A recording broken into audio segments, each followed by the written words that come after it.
Bora, Gil!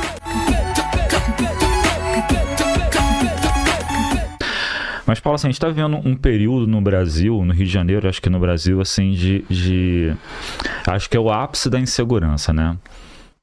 A gente vive, igual eu vejo alguns comentários, meio que brincando, né? Assim, o pai tá no poder, né? Então, meio que ficou meio banalizado. E aqui no Rio de Janeiro, esse ano, então, você vê uma coisa escrachada. Botar fogo em caveirão, dar tapa na cara de PM, enfim.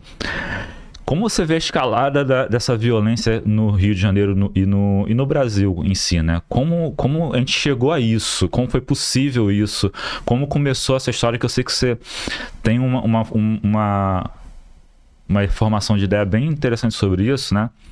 Então, explica pra gente de onde a gente começou, onde a gente errou e por que a gente chegou onde está hoje.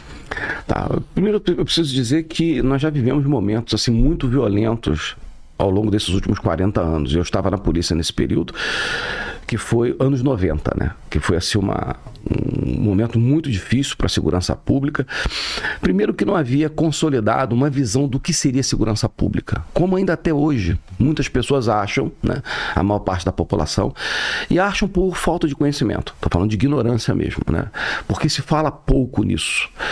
Mas a partir desse século começou a se falar mais sobre isso, mas mesmo assim ainda tem uma ideia, né? Ainda tem uma consciência da sociedade brasileira que segurança pública é um problema de polícia.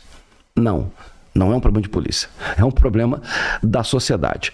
Polícia é uma instituição que ela deve conter o avanço da criminalidade, né? Seria algo semelhante a um remédio amargo que precisa ser tomado, mas para a consequência de um problema, não o problema em si. Então, uma grave dor de cabeça, né? Você toma um remédio para diminuir a dor de cabeça. Não resolve a dor de cabeça, porque a causa não foi tratada. E a gente está aí, eu acompanho isso, desde os anos 80, com um problema que cresce, uma doença que cresce e você não está tratando. Então vai acontecer, você precisa de só tratando de formas paliativas, você não resolve o problema. E o problema social? O problema diz respeito, né, a uma degradação sistemática de valores, né, da própria sociedade. O valor como, por exemplo, honestidade é um valor.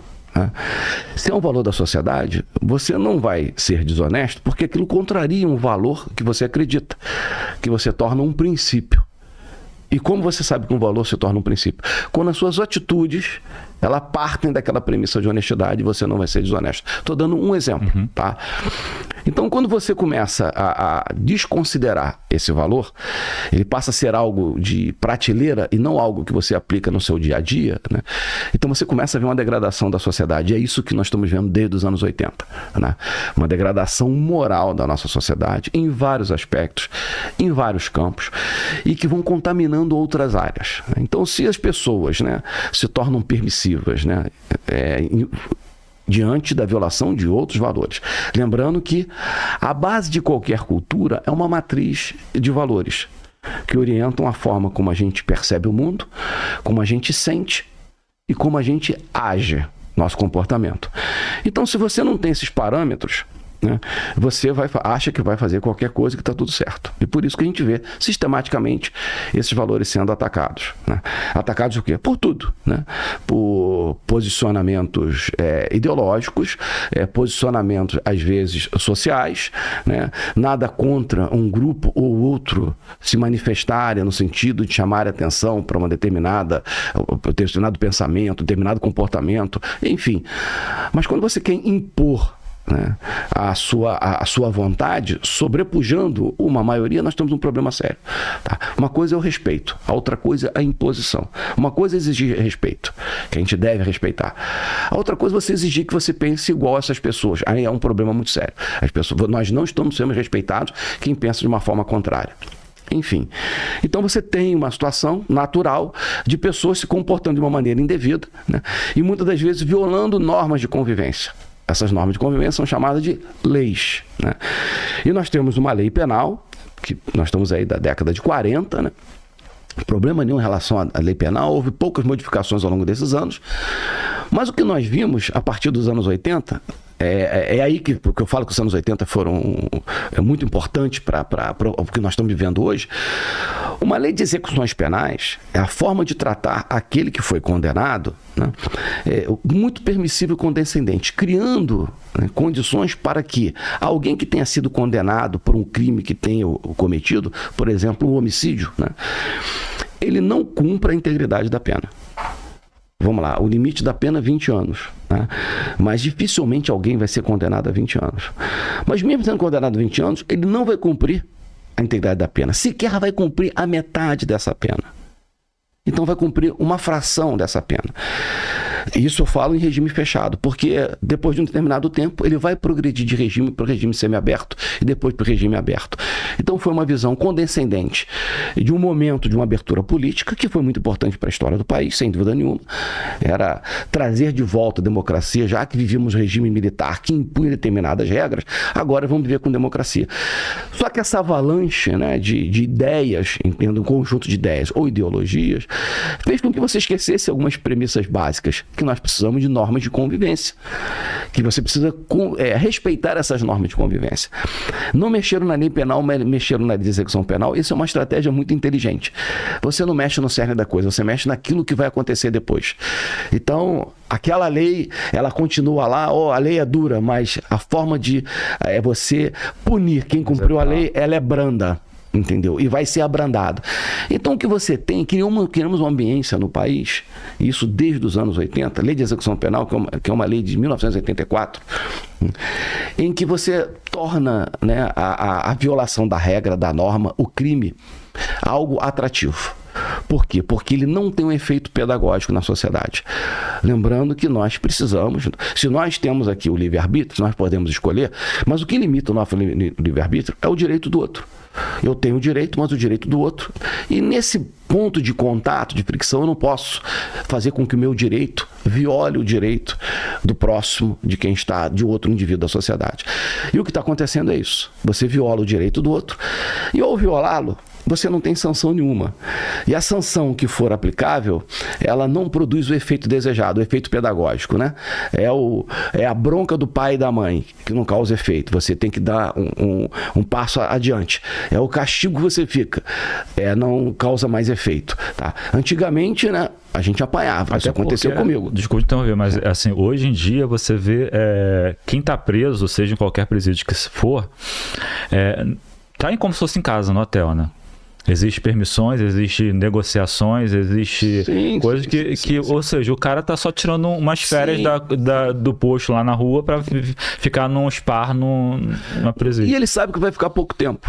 Ele volta para a rua, os crimes mais violentos, esses indivíduos, na maior parte das vezes, ele volta a delinquir, reincide, retorna, mas enfim, a questão toda é que toda ação de correção ela tem um efeito pedagógico.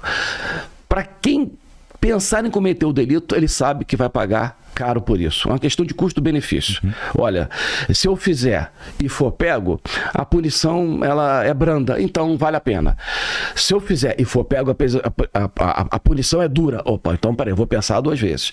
Aquele que já cometeu, depois de cumprida a pena, caramba, se eu voltar, a pena será mais dura. Não é o caso, mas deveria pensar nisso. E a sociedade precisa ter uma sensação de que toda violação dessa regra de convivência das leis, ela é punível e punida de uma forma justa e que muitas vezes dura para os crimes mais violentos. E isso que nós não temos na sociedade. Para você ter uma ideia, Gil, a média nacional de elucidação de homicídio, morte violenta intencional, é 8%.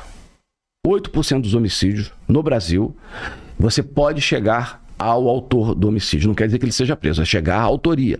Aí vai ser perseguido até ser preso. Tudo bem, 8%. O que significa isso? 92% de chance de um homicida sequer ser identificado. E alguns prescrevem, né? E alguns prescrevem. Tá. Roubo, 3%. 97% da possibilidade de alguém que rouba ser identificado e preso. Furto, 1,5%. Então aquele que furta, batedor de carteira, alguém que, enfim, Então, nós estamos aí falando de 98,5% de possibilidade de sequer ele ser identificado preso. E quando é identificado e preso, ele fica pouco tempo preso. Então, veja bem, nós temos aqui uma ambiência no Brasil, né, que favorece o cometimento do delito. E como é que você pode achar que a polícia vai resolver um problema desse?